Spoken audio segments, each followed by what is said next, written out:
Buenas tardes. Bienvenidos a esta nueva sesión del Club de Lectura del Libro Durmiente. Hoy tenemos el honor de recibir a Irene Vallejo con su libro El infinito en un junco. El libro Durmiente es una experiencia literaria que comenzó su andadura en junio de 2003. Su nombre hace referencia a los principios y valores que duermen en el seno de los libros y la necesidad de rescatarlos. Retornar a los clásicos, fomentar la lectura y el arte de escribir son las finalidades del libro durmiente. Nuestra acción es completamente de voluntariado. La actividad cultural de los primeros años se desarrolló adoptando la forma de un club de lectura, como lo que vamos a hacer hoy. Desde el año 2012 se completaron las actividades con la inclusión de los talleres de escritura creativa, destinados a aprender a escribir distintos tipos de textos y a conocer los recursos que utilizan los escritores cuando desarrollan sus obras. Finalmente, la invitación a escritores para que presenten sus libros en nuestra casa y dar clases magistrales nos convirtió en un verdadero foro literario. Entre ellos, hoy vamos a tener a Irene Vallejo, a la que le voy a hacer algunas preguntas. Hay un tema que tú tratas con especial mimo en tu libro, me refiero a la importancia de la traducción en la difusión de la cultura. En realidad me ha impactado porque yo misma soy traductora y más que hacerte una pregunta al respecto, quería agradecerte por haber puesto en valor nuestro arte y oficio. Ya sabes que estamos a punto de desaparecer, suplantados por los traductores automáticos. Además, me ha encantado la historia de los 72 sabios hebreos que viajan a Alejandría para traducir el Pentateuco al griego. Una historia preciosa realmente. Los traductores que a mí me parecen esenciales para entender el mito de Alejandría, de la biblioteca, el gran proyecto que allí se emprendió y el mundo contemporáneo, ¿no? Porque ahora nos parece evidente traducir, pero no lo era necesariamente, ¿no? Alguien tuvo que dar ese paso revolucionario de decir, no solo nos interesa lo que escribimos, lo que pensamos, lo que sentimos y soñamos nosotros como pueblo, sino que nos interesa lo que piensan nuestros vecinos, los que están lejos, los que miran la realidad desde otro punto de vista y la plasman con otras lenguas, ¿no? Y entonces pusieron los griegos alejandrinos en marcha, ¿no? Una serie de mecanismos, una búsqueda de personas bilingües que pudieran cumplir con esa tarea y llevaron a cabo el mayor proyecto de traducción que se había emprendido hasta el momento. Y a mí me parece que ese es un momento estelar, que diría Stefan Zweig, ¿no? Un momento estelar en el que verdaderamente se da un paso que ya no tiene vuelta atrás y a partir de ese momento siempre hemos traducido, siempre hemos buscado las palabras de otras latitudes, de otros países y constantemente la literatura se renueva gracias a la llegada de libros lejanos, ¿no? Entonces, bueno, como se dice, la literatura universal no existiría sin la traducción, seríamos solo pequeñas comunidades de lectores aislados y desconocedores de las maravillas que surgen fuera de nuestras fronteras idiomáticas y por eso me parece importantísimo destacar ese papel, que es además un papel creador, ¿no? El del traductor.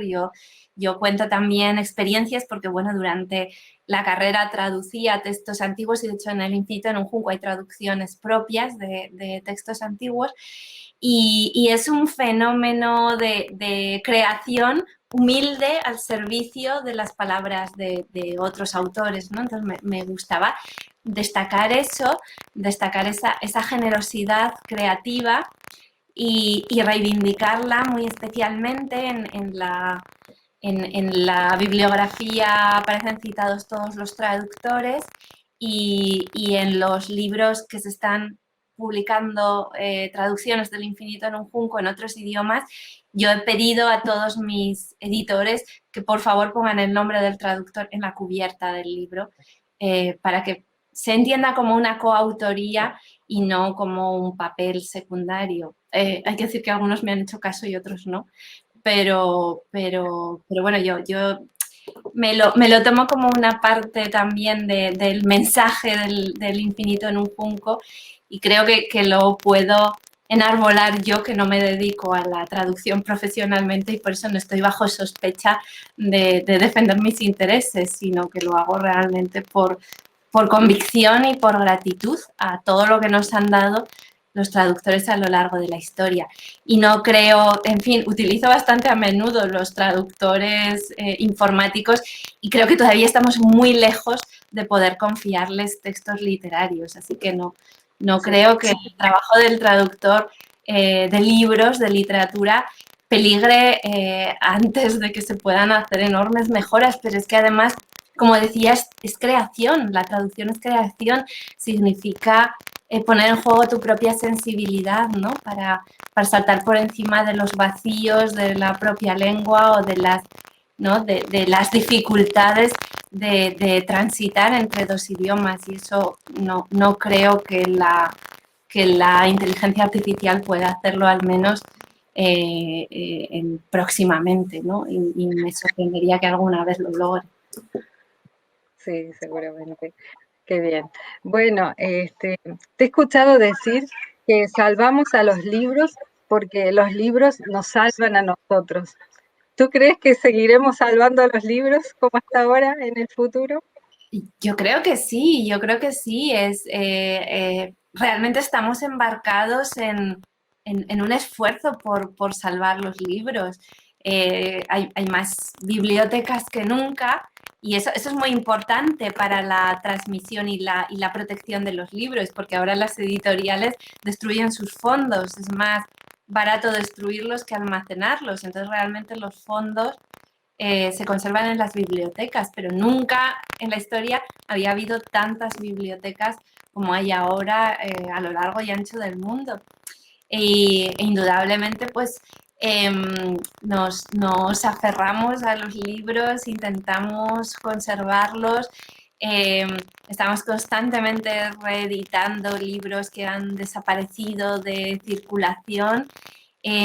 Yo siento ¿no? que esa voluntad sigue ahí y hay relatos realmente conmovedores. Pues recuerdo una información de la BBC sobre Siria, cómo habían organizado una especie de biblioteca en los restos de un edificio bombardeado en un sótano y cómo en las ciudades semidestruidas por la guerra la gente se reunía entre los escombros y ponía incluso en peligro su vida para recoger los libros de las casas, ¿no? que se venían abajo y reunirlos en esa especie de biblioteca donde pasaban el día al menos en contacto con una actividad que sentían que les enriquecía y que les permitía superar el embrutecimiento de la guerra, ¿no? Y les ponía en contacto con la idea de un futuro en paz, ¿no? Y bueno, pues situaciones así, ¿no? Tan extremas como esa, en la que la gente pone en peligro su vida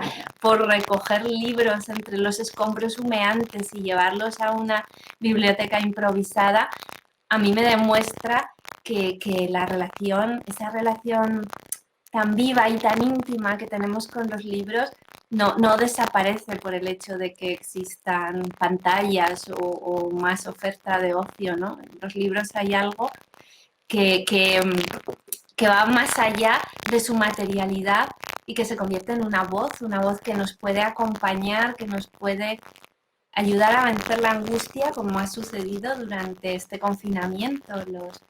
Las encuestas de hábitos lectores dicen que ha aumentado el tiempo que dedicamos a la lectura y es interesante porque después de tantas décadas pronosticando una catástrofe inminente en la lectura, cuando realmente ha llegado una época ¿no? casi apocalíptica, resulta que hemos leído más y no menos. Sí. Y además me da la impresión que se escribe mucho y se publica mucho, que es la otra cara de la moneda. Aquí en España por lo menos se escribe y se edita bastante, mucho más libros de los que podríamos leer en toda la vida, se escriben y se editan en cada año, ¿verdad?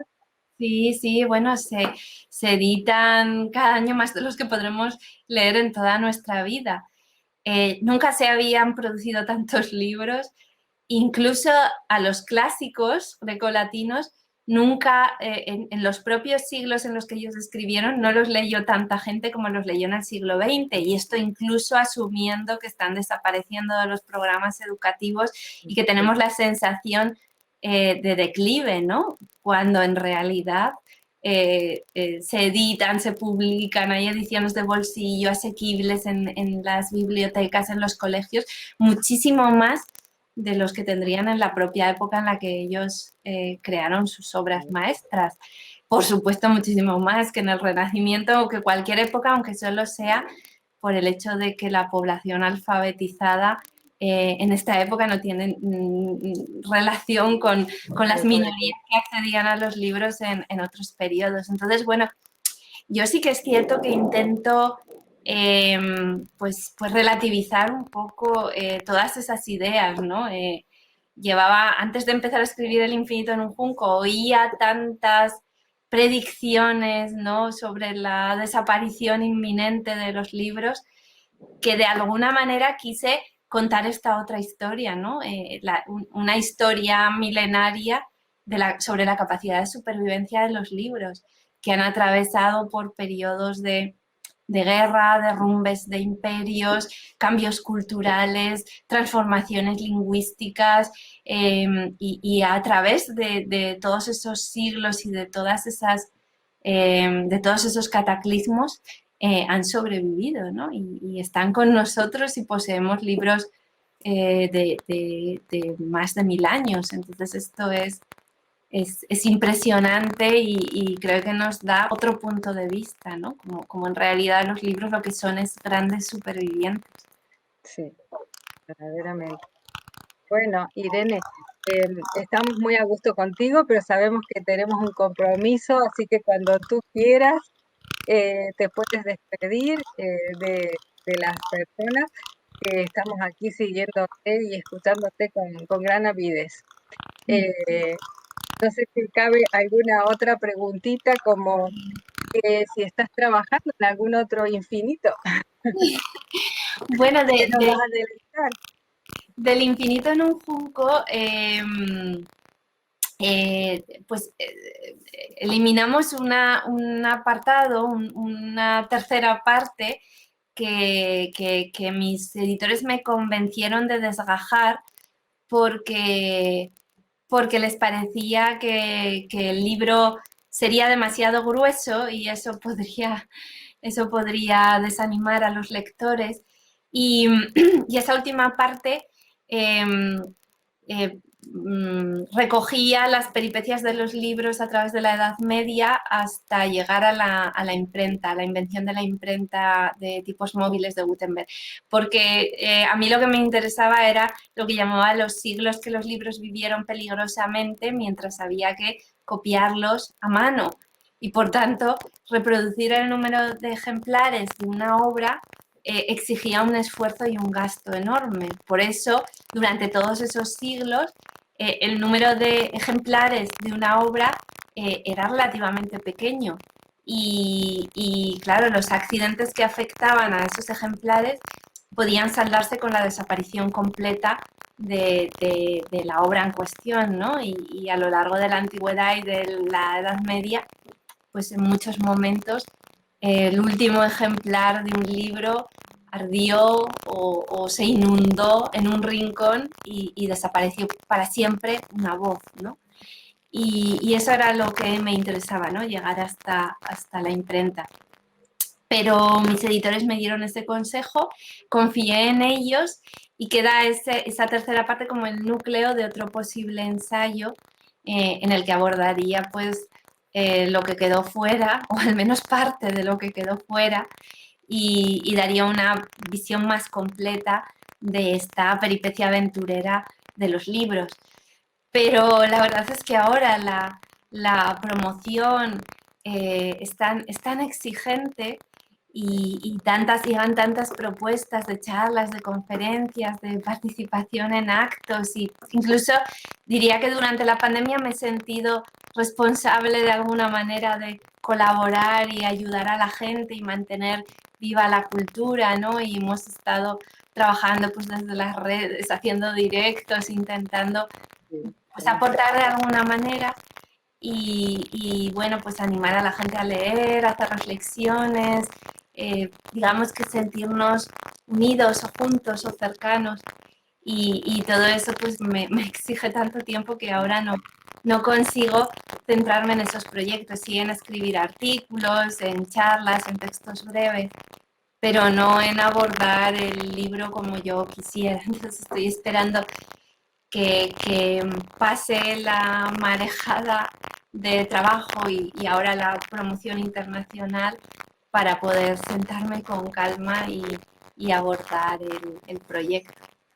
Claro, claro que sí. Lo esperaremos con mucho cariño a la continuación del Infinito en un Junco. Realmente será un placer volver a leer lo que tú hagas. ¿Hay algo que nunca te hayan preguntado en una entrevista y que te gustaría comentar, ya sea algo de tu libro, de tu experiencia? Algo que Bueno, no, que diga, ¿cómo nunca me preguntan esto? preguntarme lo que nunca me han preguntado después de tantísimas entrevistas. Puede quedar poco. Sí, bueno, a ver, quizá la cuestión de fondo en este libro es que lo escribí en unas circunstancias personales muy difíciles. Esto sí que lo he contado otras veces, pero bueno, más por iniciativa propia, que el niño que habéis visto asomaros al principio del acto nació con muchas complicaciones de salud y yo empecé a escribir el libro realmente a enfrentarme a los capítulos y a la redacción, la investigación no, porque estaba hecha anteriormente, en el momento en el que el niño estaba ingresado en el hospital y luchando para salir adelante. Y, y estoy convencida de que si no hubiera sido, no lo hubiera escrito en ese momento, el libro habría sido otro, diferente, porque entonces era muy sensible a los cuidados, a la atención que recibíamos de los equipos médicos y las enfermeras en el hospital. Y quizá eso me hizo reflexionar sobre las personas anónimas que permiten con su trabajo y con sus cuidados que todo lo demás suceda, ¿no? Siempre nos tendemos a fijarnos en los protagonistas carismáticos de los acontecimientos, la gente que está en primera línea, iluminada por los focos, y reparamos menos en esas personas discretas que en un segundo plano ayudan, salvan, protegen. Y el libro, por tanto, que estaba destinado a ser una historia de los libros, yo creo que giró para convertirse en la crónica de los salvadores de libros, que son precisamente esas personas anónimas que a lo largo de la historia, desde a veces desde las capitales, pero a veces también desde lugares periféricos y secundarios y poco iluminados, han creado esta especie de cadena humana que ha sido capaz de proteger los libros. Y yo creo que indirectamente es un homenaje a todas esas personas que nos estaban cuidando y a eso que normalmente pasa desapercibido en la historia. Estoy segura de que si alguien contara mi historia no daría un gran protagonismo a todas esas enfermeras que nos cuidaron durante esos años y sin embargo para mí son absolutamente esenciales en el libro. Y bueno, pues esa fue la razón por la que el libro se convirtió en un canto a las personas anónimas, ¿no? Que han actuado por amor desde lugares como los que vosotros estáis, ¿no? Desde bibliotecas, desde reuniones, círculos, cenáculos, como lo quieras llamar, ¿no? Encuentros alrededor de la hoguera para contar historias y para mantenerlas vivas. Y todas esas personas seguramente no eran conscientes de que estaban formando parte de un gran movimiento que llevaría a cabo lo que en mi opinión, es una gran hazaña, ¿no? Que es salvar el conocimiento, el saber, los mejores relatos, la belleza, ¿no? Y todas esas personas probablemente lo hacían por adhesión y amor a esos textos o a esas historias orales, porque muchos de ellos ni siquiera sabían leer y escribir. Pero en realidad todos esos esfuerzos confluyeron y llegaron a conseguir algo maravilloso, ¿no? Que podamos tener ese contacto con el pasado y con los mejores relatos de nuestra especie y no vernos obligados a volver a empezar siempre, a redescubrir, a repensar, a investigar de nuevo lo que otros ya pensaron, supieron, descubrieron o intuyeron, ¿no? Y por eso toda la filosofía, toda la ciencia y toda la creación, ¿no? Nuestros sueños se han salvado gracias a esas personas anónimas. Y yo creo que ese contexto, ese momento que yo tuve que vivir, dio un giro al libro y me cambió totalmente la perspectiva. Bueno, y nosotros te damos las gracias infinitas por habernos regalado este momento contigo. Y aquí tienes tu casa, sabes que estamos en Alicante, pero bueno, a través de las redes se puede llegar a todas partes y cuando quieras, con muchísimo gusto, puedes presentar tu libro aquí, en nuestro libro durmiente, que se van a enterar en muchos sitios porque tenemos llegada a muchos países de Latinoamérica también a través de nuestro blog. Pues muchísimas gracias por la invitación, por la hospitalidad, por la generosidad. Gracias a todos los que nos estáis siguiendo. Ha sido un placer y espero que sea solo la avanzadilla de otros encuentros posteriores. Desde luego. Un abrazo muy grande y mucha suerte. Esperamos leerte pronto. Otra vez. Gracias, hasta pronto. Adiós.